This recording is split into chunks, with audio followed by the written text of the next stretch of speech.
শুভ রাস পূর্ণিমা, সবাইকে রাস পূর্ণিমার অনেক অনেক শুভেচ্ছা। তো কালকে তো রাস পূর্ণিমা হয়ে গেল, একটা মাস পাঠ হইল। পাঠ কীর্তনের পর এই যে রাস দিয়া পাঠ শেষ করতে হয়। তো কালকে পাঠ রাস পূর্ণিমার মাধ্যমে পাঠে সমাপ্ত হইল। তো এই দামোদর মাসটা কীভাবে যে গেল, মানে এবার লাগে কি সব কিছু অনেক তাড়াতাড়ি চলে গেলো। সত্যি কথা, আমি জানি না প্রতিবার এরকম লাগে না, কিন্তু আমার কাছে এবার মনে হইতেছে কি যে অনেক তাড়াতাড়ি কেমনি কেমনি জানি চলে গেলো। তো কালকে আমাদের এইখানে মানে তাঁতিবাজার দিয়ে সবগুলো মন্দির এত সুন্দর করে সাজাইছে, মানে খুবই সুন্দর করে সাজিয়েছে। আমি যখন আসতেছি পড়াইতে তখন আমি রাজেশ্বরী মন্দিরটাও দেখলাম, খুব সুন্দর করে সাজিয়েছে গাঁদা ফুল দিয়া। গাঁদা ফুল কি গেন্দা ফুল, আমরা গেন্দা ফুল বেশি শুদ্ধ ভাষা দরকার নেই আমার। তো গেন্দা ফুল দিয়ে আর হলুদ কমলা গেন্দা ফুল দিয়ে সাজিয়েছে, দেখতে খুব সুন্দর লাগতেছে। আর এই যে এটা হচ্ছে শিব মন্দিরের পিছনে আমাদের আকড়াবাড়ি, যে সুতারনগরে এই আকড়াবাড়ি মন্দির, কি সুন্দর না, ছোট ছোট বাচ্চাগুলো সব রাধা কৃষ্ণ এগুলো সাজছে, দেখতে খুব সুন্দর লাগতেছে। মানে মনে হইতেছে স্বর্গের দূত, আসলে দেবদেবীরা বুঝি এইখানে নাই আসছে এরকম লাগতেছে। এই যে মানে আমার কাছে খুবই ভালো লাগতেছে। আর এই যে দেখো আমাদের বড় মামিরা আবার এখানে সিঁদুরও দিতেছে। এখানে মানে সবাই একটা মন্দিরে গেলে এই একটা সুন্দর জিনিস, সবাই সবাইকে সিঁদুর টিঁদুর পরায় দেয়। এখানে নাকি রঙও খেলা হবে রাত্রে, আমি শুনছি, তো আমি দেখি নাই। আর এই ভিডিওগুলো আমি করিনি, এগুলো আমার একটা স্টুডেন্ট উদয় ও করে দিছে। ও আমার বলছে আপনি তো থাকবেন না, আমি আপনার ভিডিও করে পাঠাই দেবো, আপনি এগুলো চাইলেন। তো আমার এমনিও পূজার ভিডিওগুলো করে করে পাঠায়। ওরে মানে ও অনেক দুষ্টামির জন্য বকা দিই, যাই করি, মানে মন থেকে খুবই ভালো। তো কালী পূজায়ও অনেক ভিডিও পাঠাইছে, ওগুলো ছাড়ছি আমি। তারপরে যাই হোক, ওরা অনেক অনেক ধন্যবাদ।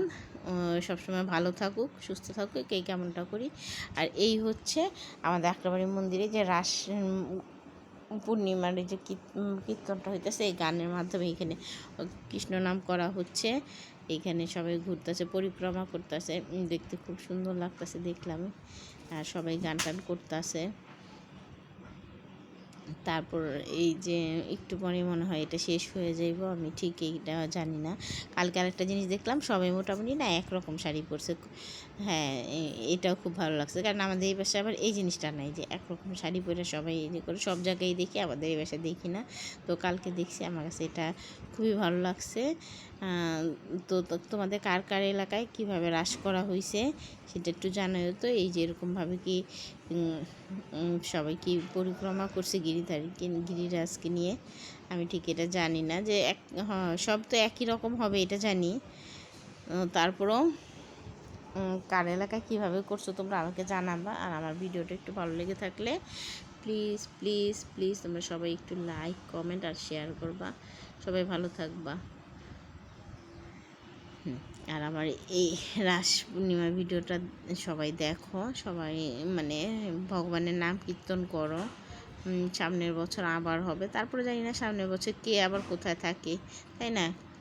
কিছুই বলা যায় না। তো যে যেখানে থাক, সুস্থ থাক, সুন্দরভাবে থাক, ভালো থাক। একটা বছর পরে আবার দেখা হবে এই কীর্তনের রাসের মধ্যে। এবার তো আমার মাও যেতে পারে নাই, আমার বাবু অন্যবার যায়, বাবু গিয়ে আবার চেয়ার টেয়ারও পাতে, বাবুও যেতে পারে না, বাবু এইখান থেকে। আর বাবুর শরীরটা অনেক খারাপ, ঠান্ডা। এই তো রাসের এই যে শেষ দিকে মনে হয় সবাই এখন প্রদীপ দেখাচ্ছে, এই জিনিসটা খুবই ভালো লাগে যে সবাই মিলে একসাথে প্রদীপ দেখায়। আমার এই সৌভাগ্যটা হয় নাই, তো আমি দেখাইতে পারি নাই। তো তোমাদের যার যার সৌভাগ্য হয়েছে, তোমাদের সবাই